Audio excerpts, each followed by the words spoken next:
They are calling it the impossible weapon. The Pentagon is calling it a nightmare, and Tel Aviv is calling it the end of everything they built over the last 70 years. From the secret labs hidden deep under the mountains of Iran, to the panicked phone calls flooding the White House at 3 in the morning, to the silent shock now spreading across every military base in the occupied territories, something has just changed, and it has changed forever. Iran has revealed a weapon that no air defense system on Earth can stop. Not the Iron Dome, not the Arrow 3, not the THAAD batteries the Americans rushed in last month, nothing. And the footage that leaked out in the last 48 hours has sent shockwaves through every war room, from Washington to London to Tel Aviv. We are looking at a missile that flies faster than any radar can track, that changes direction in midair like a living thing, and that carries a payload designed to do one thing only: to break the back of the empire's most protected targets. But here is the part that nobody is talking about, the part the mainstream media is burying as fast as they can. This weapon was not built last week. It was not built last year. Iranian engineers have been quietly working on this system for over a decade, hiding it from satellites, hiding it from spies, hiding it from every intelligence agency that thought it had Iran figured out. And now, in one single press conference, Tehran has flipped the entire board.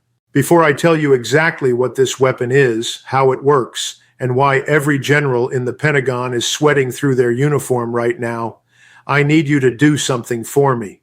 If you are tired of being lied to by the cable news machine, if you are sick of watching the same talking heads pretend the empire is untouchable, then hit that subscribe button right now. Smash the like button. Drop a comment, even just one word, because the algorithm is trying to bury this story. They do not want you to hear it, so let us prove them wrong together. Now let us get into it. The weapon is called the Fatah-2, and what makes it different from every other missile in the world is something the experts are calling glide phase maneuvering. In plain English, it means this missile does not fly in a straight line. It does not arc up and come down like a normal ballistic missile. It glides, it hunts, it dances around interceptors like a boxer slipping punches, and it does all of this while traveling at speeds of over 15 times the speed of sound. Let that number sink in for a moment. 15 times the speed of sound. That is so fast that by the time a radar operator sees it on the screen, the missile has already hit the target. There is no time to react. There is no time to launch a counter missile. There is no time to even pick up the phone. And here is what makes this a true nightmare for the occupation. The Iron Dome was built to stop slow rockets coming from Gaza. The Arrow system was built to stop ballistic missiles flying in a predictable path. The American THAAD system was built to stop warheads coming down from space. But none of these systems, not one of them, was ever designed to stop a hypersonic glide vehicle that changes course 20 times in its final approach. The math simply does not work. You cannot hit what you cannot track. And you cannot track something that refuses to follow the rules of physics that every air defense system in the world is built on. Now I want you to picture something. Picture a normal night in Tel Aviv. The cafes are open, the beaches are full. People are scrolling on their phones, and then with zero warning, with no sirens, with no time to run, a target deep inside the city is simply gone. No interception, no defense, just a hole in the ground where something important used to be. This is the new reality, and the people in charge over there know it. That is why Netanyahu canceled 3 public appearances in the last week. That is why emergency cabinet meetings are now happening twice a day. That is why the head of Mossad was reportedly seen leaving a meeting looking like he had just been told the war was already lost. But let us be clear about something. This is not just about one missile. This is about a complete shift in the balance of power in the entire region. For 70 years, the occupation has operated under one simple assumption. We can hit them, but they cannot hit us back. We have the technology. We have the American shield. We are untouchable. That assumption is now dead. It died the moment Iran rolled this weapon out in front of the cameras, and every single decision being made in Tel Aviv right now is being made by men who suddenly realize they are not the predator anymore. They are the prey. And do not even get me started on what this means for the American bases scattered across the region. There are over 40,000 American troops sitting in bases from Qatar to Bahrain to Iraq. Every one of those bases is now within easy striking range of a weapon that nothing in the American arsenal can stop. The Pentagon knows this, the generals know this, and Donald Trump sitting in the Oval Office knows this. which is why his Truth Social posts have gone from threatening fire and fury one day to begging for talks the next. The man is panicking, and he has every reason to panic. Hold on, because what I am about to tell you next is the part that flips this entire story upside down. Because the Fata 2 is not even the main event, it is the opening act. And once you hear what is coming next, you will understand why the war planners in Washington have not slept in a week. Iranian state television released footage this week of something they are calling Project Khorramshahr 4. And if the Fata 2 is a nightmare, this is a nightmare wrapped inside another nightmare. We are talking about an intercontinental range ballistic missile with a payload capacity large enough to deliver multiple independent warheads, with terminal phase maneuvering, and with a range that puts not just Tel Aviv, not just American bases in the Gulf, but the eastern coast of the United States itself within reach. Now, I want to be clear, Iran has not said this weapon is operational, but the footage they released, footage that defense analysts have spent the last 72 hours pulling apart frame by frame, suggests they are much further along than anyone in Western intelligence believed. And this is what scares the Pentagon more than anything, because for the last 20 years, the American strategy has been built on one idea. We can fight wars far from home. We can drop bombs on other people and never have to worry about bombs falling on us. That is the entire foundation of the empire. And Iran is now openly demonstrating that this foundation has cracks in it, big cracks. Cracks the size of intercontinental ballistic missiles. Quick pause.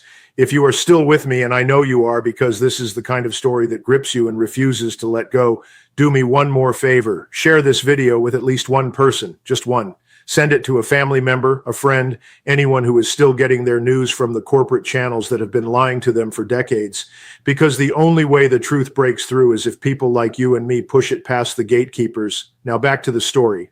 Let us talk about what is actually happening on the ground right now, because the situation is moving faster than anyone predicted. In the last 72 hours, the occupation has scrambled fighter jets 3 separate times in response to radar contacts that turned out to be nothing. Their air defense crews are exhausted, they are jumpy, they are firing interceptors at ghosts, and every interceptor they fire costs them somewhere between $1 and $3 million. Meanwhile, the missiles they are afraid of cost a tiny fraction of that to build. This is the economic trap. Iran has flipped the cost equation completely. They can bleed the occupation dry without ever firing a shot. Just the threat of a launch is enough to drain millions from the treasury every single day. And the bond market is screaming about this. The shekel has dropped to its lowest level in over 2 years. Foreign investors are pulling money out of Tel Aviv at a pace not seen since the financial crisis. Tech companies, the engine of the entire economy over there, are quietly moving their offices to Cyprus, to Greece, to anywhere that is not under the threat of hypersonic missile strikes. The brain drain has begun, and once the smart money leaves, it does not come back, not for a generation. But here is where it gets really interesting, because the panic in Tel Aviv is matched only by the panic in Washington. Trump came into office promising to end forever wars. He promised peace. He promised to bring the troops home. And now he is staring at a situation where one wrong move drags the United States into a conflict that could push oil prices to $150 a barrel, crash the stock market, and tank his approval ratings before the midterms. His advisors are split. Half of them are pushing for negotiations. The other half are pushing for a massive military response. And Trump, the man who built his entire brand on being a deal maker, has no idea which way to turn. You can see it in his social media posts. One day he is threatening to flatten Iran. The next day he is calling for immediate talks. The day after that, he is blaming the previous administration for getting into this mess in the first place. This is not strategy. This is the behavior of a man who has just realized that all of his cards have been played and the other side has a full house. Meanwhile, the resistance camp is more united than at any point in the last 20 years. The fighters in Lebanon are coordinating with forces in Yemen. The Yemenis are coordinating with units in Iraq. The Iraqis are coordinating with Tehran. This is not a collection of proxies anymore. This is a unified front, a single command structure operating across multiple countries with shared intelligence, shared targeting data, and shared political goals. And at the center of it all is a country that just demonstrated it has a weapon that can break through every defense the empire has ever built. Now stay with me because the most important part of this story is what happens next. And what happens next depends entirely on a decision that is being made in a room in Tel Aviv at this very moment. Netanyahu has a choice. He can accept the new reality, pull back, and negotiate from a position of weakness. Or he can do what he has always done, which is escalate, lash out, and gamble that the Americans will bail him out one more time. Every signal coming out of his inner circle suggests he is going to choose escalation. He has nothing left to lose. His political career is hanging by a thread. He is facing corruption charges that could send him to prison the moment he loses power. And he knows that the only way to stay in office is to keep the country in a permanent state of war. So he will push, he will provoke, he will try to drag the Americans into a direct confrontation with Iran because that is the only outcome that saves him personally. But here is the problem with that strategy. Iran is not the Iran of 20 years ago. They have studied every American war from Iraq to Afghanistan to Libya. They have learned every lesson. They have built their entire military doctrine around one core idea. If they come for us, we make the cost so high that they regret ever picking up the phone. And with the Fada 2 now operational, with Project Khorramshahr 4 close to deployment, with a unified resistance network spanning 4 countries, Tehran is no longer bluffing. They have the cards, they have the will, and they have made it crystal clear that they are ready to use both. So where does this leave us? It leaves us at the most dangerous moment in the region in over 50 years. A moment where one miscalculation, one wrong missile, one panic decision by a desperate prime minister could light a fire that burns from the Mediterranean to the Persian Gulf. The next 72 hours are going to be critical. Watch for unusual movements of American naval assets. Watch for emergency meetings at the United Nations. Watch for any sign that Tel Aviv is preparing for a preemptive strike, because if any of those things happen, you will know the dominoes have started to fall.